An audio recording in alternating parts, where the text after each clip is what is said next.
തീക്ഷ്ണമായ ജീവിതാനുഭവങ്ങളിലൂടെയും കരിയറിലെ ഉയർച്ചാതാഴ്ചകളിലൂടെയും കടന്നുപോയ ഗായിക കെനീഷ ഫ്രാൻസിസ് ഇപ്പോൾ വാർത്തകളിൽ നിറഞ്ഞു നിൽക്കുകയാണ്. നടൻ രവി മോഹനുമായുള്ള സൗഹൃദത്തിന്റെ പേരിൽ നേരിടേണ്ടി വന്ന സൈബർ ആക്രമണങ്ങൾക്കൊടുവിൽ സമൂഹമാധ്യമത്തിനോട് വിട പറഞ്ഞിരിക്കുകയാണ് താരം. തന്നെ വേട്ടയാടുന്നവർക്ക് മുമ്പിൽ തന്റെ ജീവിതം ഒരു തുറന്ന പുസ്തകമായി വെച്ചുകൊണ്ടാണ് കെനീഷയുടെ പിൻവാങ്ങൽ. തന്റെ ജീവിതം അത്ര സുഖകരമായിരുന്നില്ലെന്ന് കെനീഷ തുറന്നു പറയുന്നു. 4 വയസ്സു മുതൽ സ്വന്തം കുടുംബത്തിലെ പുരുഷന്മാരാൽ നിന്ന് പീഡനം നേരിടേണ്ടി വന്നതായി ഇൻസ്റ്റഗ്രാമിൽ പങ്കുവച്ച ഒരു വീഡിയോയിൽ കെനീഷ പറഞ്ഞു. 2013 അമ്മയെയും 2017 അച്ഛനെയും കെനീഷയ്ക്ക് നഷ്ടപ്പെട്ടു. അൽഷിമേഴ്സ് ബാധിച്ച അച്ഛനെ അവസാന ശ്വാസം വരെ പരിചരിച്ചത് കെനീഷയായിരുന്നു. 18-ാം വയസ്സിൽ വിവാഹിതയായ കെനീഷയ്ക്ക് അവിടെയും നേരിടേണ്ടി വന്നത് ക്രൂരതകൾ മാത്രമായിരുന്നു. നിരവധി സ്ത്രീകളുമായി ബന്ധമുണ്ടായിരുന്ന ഭർത്താവിൽ നിന്ന് പീഡനം സഹിക്കാതെ ഗർഭസ്ഥ ശിശുവിനെ പോലും നഷ്ടമായി. 19-ാം വയസ്സിൽ ഗർഭപാത്രത്തിൽ ഒരു കുഞ്ഞിനെ നഷ്ടപ്പെട്ട എനിക്ക് മറ്റൊരാളുടെ കുടുംബമോ കുട്ടികളെയോ തകർക്കാൻ കഴിയുമെന്ന് നിങ്ങൾ കരുതുന്നുണ്ടോ എന്ന് വിമർശകരോട് കെനീഷ ചോദിക്കുകയാണ്. പള്ളിയിലെ ഗായിക സംഘത്തിൽ നിന്ന് തുടങ്ങിയ കെനീഷയുടെ സംഗീതയാത്ര ദാരിദ്ര്യത്തോടും അവഗണനയോടും പൊരുതി നേടിയതാണ്. പള്ളിയിലും സ്കൂളിലും പാടിത്തുടങ്ങിയ താരം പിന്നീട് 500 രൂപയ്ക്ക് കോഫി ഷോപ്പുകളിൽ പാടിത്തുടങ്ങി. 2006-ൽ ദ സ്റ്റേജ് എന്ന ഇംഗ്ലീഷ് മ്യൂസിക് റിയാലിറ്റി ഷോയിൽ ആദ്യ 5-ൽ എത്തിയതോടെയാണ് കെനീഷ ശ്രദ്ധിക്കപ്പെടുന്നത്. സാക്ഷി ടിവിക്ക് നൽകിയ അഭിമുഖത്തിലാണ് താരം ഇക്കാര്യങ്ങൾ വെളിപ്പെടുത്തിയത്. ഒരു രാത്രി പാടിയാൽ 500 രൂപ മാത്രം ലഭിച്ചിരുന്ന ബാറുകളിൽ പാടിയാണ് താൻ വളർന്നതെന്നും അതിൽ തനിക്ക് അഭിമാനമേ ഉള്ളൂ എന്നും കെനീഷ മുമ്പ് വ്യക്തമാക്കിയിരുന്നു. രവി മോഹനുമായുള്ള ബന്ധം വിവാദമായപ്പോഴാണ് കെനീഷ ഒരു സ്പിരിച്വൽ ഹീലർ ആണെന്ന വിവരം പുറംലോകം അറിയുന്നത്. സ്വന്തം ജീവിതത്തിലെ കഠിനമായ അനുഭവങ്ങളാണ് തന്നെ ഈ പാതയിലേക്ക് നയിച്ചതെന്ന് അവർ പറയുന്നു.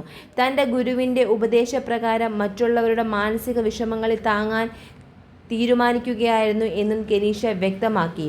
രവി മോഹനെ ഒരു സുഹൃത്തായും രോഗിയായും മാത്രമാണ് ആദ്യം കണ്ടതെന്ന് കെനീഷ വ്യക്തമാക്കുന്നു. ഒരു ഓഡിയോ ലോഞ്ചിനിടയിലാണ് ഇരുവരും പരിചയപ്പെടുന്നത്.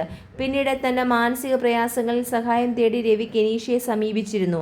പ്രൊഫഷണലായി അദ്ദേഹത്തെ സഹായിക്കാൻ തനിക്ക് കഴിയില്ലെന്ന് ബോധ്യപ്പെട്ടതോടെയാണ് ഒരു സുഹൃത്തായി കൂടെ നിൽക്കാൻ കെനീഷ തീരുമാനിച്ചത്. 2.5 വർഷമായി എൻ്റെ കരിയർ പോലും നിലച്ചിരിക്കുകയാണ്. എൻ്റെ സൗഹൃദങ്ങൾ ആര് തീരുമാനിക്കണം? വിമർശകരോട് കെനീഷ ചോദിക്കുന്നു. രവി മോഹനുമായുള്ള ബന്ധത്തെക്കുറിച്ച് കെനീഷ മുമ്പ് പങ്കുവച്ച വീഡിയോയിൽ വിശദീകരിച്ചിരുന്നു. മാനസികമായി തകർന്നു നിൽക്കുന്ന ഒരാൾ സഹായം തേടി വന്നപ്പോൾ തെറാപ്പിസ്റ്റ് എന്ന നിലയിൽ അയാൾക്ക് മാനസിക പിന്തുണ നൽകുകയാണ് ചെയ്തതെന്ന് കെനീഷ പറഞ്ഞു. വീട്ടുകാരെയും കൂട്ടുകാരെയും എല്ലാം കടന്ന് ഒരാൾ തൻ്റെ അടുത്ത് സഹായം തേടി വരുമ്പോൾ അയാൾ ഏത് മാനസികാവസ്ഥയിലൂടെയാണ് കടന്നു പോകുന്നതെന്ന് നിങ്ങൾക്ക് ഊഹിക്കാം. സ്വയം തിരഞ്ഞെടുക്കാനും തീരുമാനമെടുക്കാനുമുള്ള പക്വതയും പ്രായവും ഉള്ളവരാണ് എല്ലാവരും എന്ന് കെനീഷ വീഡിയോയിൽ പറഞ്ഞിരുന്നു. രവി മോഹൻ്റെ കുടുംബം തകർക്കാൻ വേണ്ടി താൻ ഒന്നും ചെയ്തിട്ടില്ലെന്ന് കെനീഷ വ്യക്തമാക്കി. തെറാപ്പിസ്റ്റ് എന്ന നിലയിൽ കുടുംബം പുനഃസ്ഥാപിക്കാനുള്ള ഉപദേശങ്ങളാണ് ആദ്യഘട്ടത്തിൽ നൽകിയത്. എന്നാൽ അദ്ദേഹത്തിനുണ്ടായ മാനസികാഘാതം കുടുംബം പുനഃസ്ഥാപിക്കാനുള്ള നിലയിൽ നിന്ന് അദ്ദേഹത്തെ പൂർണ്ണമായും അകറ്റിയിരുന്നു. ആ സാഹചര്യത്തിൽ ആ കുടുംബത്തെ ഒന്നിച്ചു ചേർക്കാൻ എനിക്കൊന്നും ചെയ്യാൻ കഴിയില്ലെന്നും കെനീഷ പറഞ്ഞു. പിന്നീട് ഈ വീഡിയോകൾ കെനീഷ ഡിലീറ്റ് ചെയ്യുകയായിരുന്നു. താൻ പറയേണ്ടതും പറയേണ്ടതിനധികവും പറഞ്ഞു കഴിഞ്ഞു. അതിൽ ഭൂരിഭാഗവും അനാവശ്യമായിരുന്നു. ഞാൻ സ്നേഹത്തോടെ ഈ കഥയിലേക്ക് കാലെടുത്തു വെച്ചു. ഞാൻ നിശബ്ദമായി ഇതിൽ നിന്ന് പുറത്തു കടക്കുന്നു. ചിലയിടങ്ങളിൽ ശബ്ദം, അഹങ്കാരം, വിധിനിർണയം, വ്യാജമായ കഥകൾ എന്നിവയാൽ നിറഞ്ഞു നിൽക്കുമ്പോൾ നന്മയ്ക്ക് അവിടെ ശ്വാസമെടുക്കാൻ ഇടമില്ലാതെയാകുന്നു. അങ്ങനെ സംഭവിക്കുമ്പോൾ സ്നേഹം പോലും സ്വാഗതം ചെയ്യപ്പെടുത്താതെയായി തോന്നും. ലോകം ഇതിനോടകം ഒരു കഥ തീരുമാനിച്ച ഒരു വ്യക്തിയെ സംരക്ഷിക്കാൻ ഞാൻ എൻ്റെ ഭാഗങ്ങൾ നൽകിയിട്ടുണ്ട്. എന്നാൽ വിസ്മയങ്ങളിൽ അസ്തമായ ഈ ലോകത്ത് ദയയ്ക്ക് ഒരു സാധ്യതയുമില്ലെന്ന് ഞാൻ ഇപ്പോൾ വ്യക്തമാക്കി മനസ്സിലാക്കുന്നു. പൊതുജനങ്ങൾക്കും സിനിമാ മേഖലയ്ക്കും വിമർശകർക്കും അദ്ദേഹത്തെ സ്നേഹിക്കുന്നവർക്കും ഇഷ്ടപ്പെടാത്തവർക്കും സംരക്ഷിക്കുന്നവർക്കും പരിഹസിക്കുന്നവർക്കും അല്ലെങ്കിൽ അദ്ദേഹത്തിൻ്റെ ജീവിതത്തിലെ ഉടമസ്ഥ അവകാശം പറയുന്നവർക്കും അദ്ദേഹം ഇപ്പോൾ നിങ്ങളുടേതാണ്. കെനീഷ സമൂഹ മാധ്യമങ്ങളിൽ കുറിച്ചു.